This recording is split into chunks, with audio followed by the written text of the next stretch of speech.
Welcome seeds Shankar ಮೂರ್ತಿ ಅಂತ. ಇವತ್ತು ಜಾವಗಲ್ ಹೋಬಳಿಗೆ ಕಾಮಯ್ಯನಹಳ್ಳಿಗೆ ಬಂದಿದ್ದೀವಿ, ಧನಂಜಯ ಮೂರ್ತಿ ಅನ್ನೋರ ಪ್ಲ್ಯಾಟಿಗೆ. ಇವರು ವೆಲ್ಕಮ್ 46 ತಳಿ ಹಾಕಿದ್ದಾರೆ. ಒಂದು 5.5 6 ತಿಂಗಳಾಗಿದೆ. ಇದು ಎಷ್ಟು ತಿಂಗಳಾಗಿದೆ? ವೆರೈಟಿ ಯಾವ್ದು ಹಾಕಿರೋದು ಸರ್? ಅದು ವೆಲ್ಕಮ್ ಹಾಕಿದ್ವಿ ಸರ್. ಒಂದು 5.5 6 ತಿಂಗಳು ಆಗಿದೆ. 5.5 6 ತಿಂಗಳಾಗಿದೆ.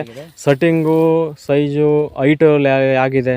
ಸೈಟ್ ಅದು ಹೈಟ್ ಏನು ಬೆಳೆದಿಲ್ಲ ಸರ್. ಫ್ಲವರಿಂಗ್ ಎಲ್ಲ ಸೆಟ್ಟಿಂಗ್ ಆಗ್ತೈತಿ. ಈಗ ಒಂದು ಡ್ರಾಪ್ ಹಿಂಗೇನೇ ಇಲ್ಲ, ಎಲ್ಲ ಫ್ಲವರಿಂಗ್ ಎಲ್ಲ ಸೆಟ್ ಆಗ್ತೈತಿ. ಫ್ಲವರಿಂಗ್ ಸೆಟ್ಟಿಂಗ್, ಫ್ಲವರ್ ಎಲ್ಲ ಹೆಂಗೆ ಸೆಟ್ಟಿಂಗ್ ಆಗ್ತೈತೆ? ಫ್ಲವರಿಂಗ್ ಒಂದು ಗ್ಯಾಪಿಂಗ್ ಇಲ್ದಂಗೆ ಸೆಟ್ಟಿಂಗ್ ಆಗ್ತೈತೆ ಸರ್. ಫ್ಲವರ್ ಸೆಟ್ಟಿಂಗ್ ಚೆನ್ನಾಗೈತೆ, ಮತ್ತೆ ಕಾಯಿ ಚೆನ್ನಾಗಿ ಹಿಡಿದಿದೆ, ಫಸ್ಲಾಗಿದೆ. ಈಗ ಹೈಟ್ ಎಲ್ಲ ಹೆಂಗಿದೆ ಅಂತ? ಈ ಸರಿ ಹೈಟ್ ಬಂದಿಲ್ಲ ಅಂತ ಹೇಳ್ತಾ ಇದ್ದೀರಲ್ಲ? ಹೈಟ್ ಬಂದಿಲ್ಲ ಸರ್, ಹೈಟ್ ಬಂದಿಲ್ಲ. ಈ ಸರಿ ಸೆಟ್ಟಿಂಗ್ ಎಲ್ಲ ಚೆನ್ನಾಗಿ ಬಂದಿದೆಯಲ್ಲ? ಸರ್ ನೋಡಿ ಸರ್, ನೋಡಿ ನೀವೇ ನೋಡಿ ಅಲ್ಲಿ. ಈಗ ವೆಲ್ಕಮ್ 46 ಈ ಗಿಡ ನೋಡಿ ಎಷ್ಟು ಹೈಟ್ ಇದೆ. ಈ ಗಿಡ ಹೈಟ್ ಏನು ಹೆಚ್ಚು ಕಮ್ಮಿ ಒಂದು 2 ಅಡಿ ಹೈಟ್ ಇದೆಯಾ? ಅಷ್ಟೇ ಸರ್, 2 ರಿಂದ 3 ಅಡಿ ಬರುತ್ತೆ.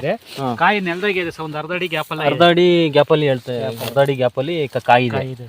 ಕಾಯಿ ಸೆಟ್ಟಿಂಗ್ ಎಲ್ಲ ಫ್ಲವರಿಂಗು ಈ ಸರಿ ತುಂಬ ಚೆನ್ನಾಗಿ ಹಿಡಿದಿದೆಲ್ಲ. ಸರ್ ತುಂಬ ಥ್ಯಾಂಕ್ಸ್ ವೆಲ್ಕಮ್ 46 ತಳಿ ಬೆಳೆದಕ್ಕೆ.